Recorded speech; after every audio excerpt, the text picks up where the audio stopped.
പാച്ചി കിച്ചണിലേക്ക് ഏവർക്കും സ്വാഗതം. ഞാൻ ഇന്നിവിടെ ഉണ്ടാക്കാൻ പോകുന്നത് ഒരു കോക്ടെയിലാണ്, കണ്ണൂർ കോക്ടെയിൽ. അതെങ്ങനെ ഉണ്ടാക്കുന്നതെന്നും അതിന് വേണ്ട സാധനങ്ങൾ എന്തൊക്കെയാണെന്നും നോക്കാം.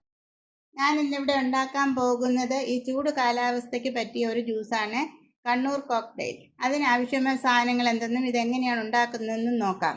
അതിലേക്ക് ആദ്യം 2-3 ക്യാരറ്റ് ചെറിയ കഷ്ണങ്ങളാക്കി കുറച്ച് വെള്ളവും ഒഴിച്ച് അടുപ്പിൽ വെച്ച് വേവിച്ച് എടുത്തത്. പിന്നീട് നല്ല പഴുത്ത പപ്പായ, പിന്നെ കുറച്ച് അനാറ്, പിന്നെ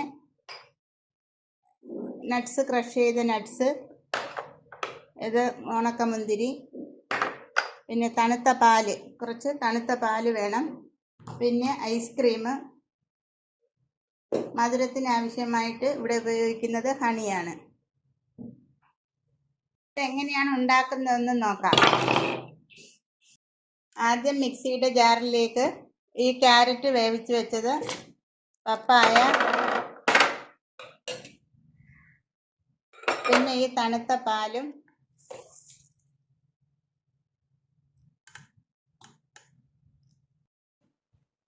ഐസ്ക്രീമും,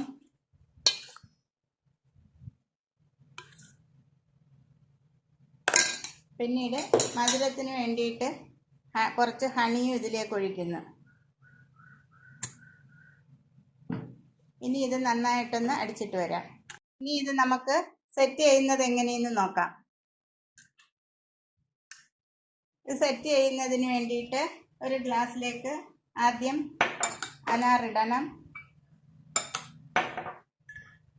അതിനുശേഷം നട്ട്സ്, ക്രഷ് ചെയ്ത നട്ട്സ്, ഉണക്കമുന്തിരി,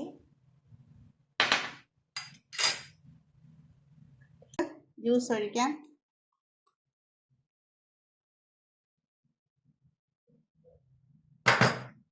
വീണ്ടും അതിൻ്റെ ടോപ്പിലായിട്ട് കുറച്ച് അനാറും, നട്ട്സ് ക്രഷ് ചെയ്തത്, ഉണക്കമുന്തിരി, കുറച്ച് ഐസ്ക്രീമും ടോപ്പിലായിട്ട് ഉപയോഗിക്കാം.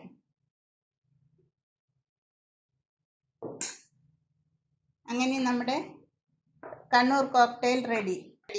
വളരെ സ്വാദിഷ്ടമായ ഒരു ജ്യൂസാണ്. ഇതിൽ ഉപയോഗിച്ചിരിക്കുന്ന പപ്പായ നമ്മുടെ നാട്ടിൽ സുലഭമായി കിട്ടുന്നൊരു സാധനമാണ്. അതിൽ ഒരുപാട് വൈറ്റമിൻസും മിനറൽസും ഒക്കെ ധാരാളം അടങ്ങിയിരിക്കുന്നു. അതുപോലെ ക്യാരറ്റും വൈറ്റമിൻ എ ധാരാളം അടങ്ങിയിരിക്കുന്നതാണ്. അതുകൊണ്ട് ഇതുപയോഗിച്ചുള്ള ജ്യൂസും വളരെ സ്വാദിഷ്ടവും വളരെ ആരോഗ്യപ്രദവുമാണ്. എല്ലാവരും ഉണ്ടാക്കി നോക്കണം. ഉണ്ടാക്കി നോക്കി ഇഷ്ടപ്പെടുകയാണെങ്കിൽ ലൈക്ക് ചെയ്യുക, ഷെയർ ചെയ്യുക, സബ്സ്ക്രൈബ് ചെയ്യുക. Thank you.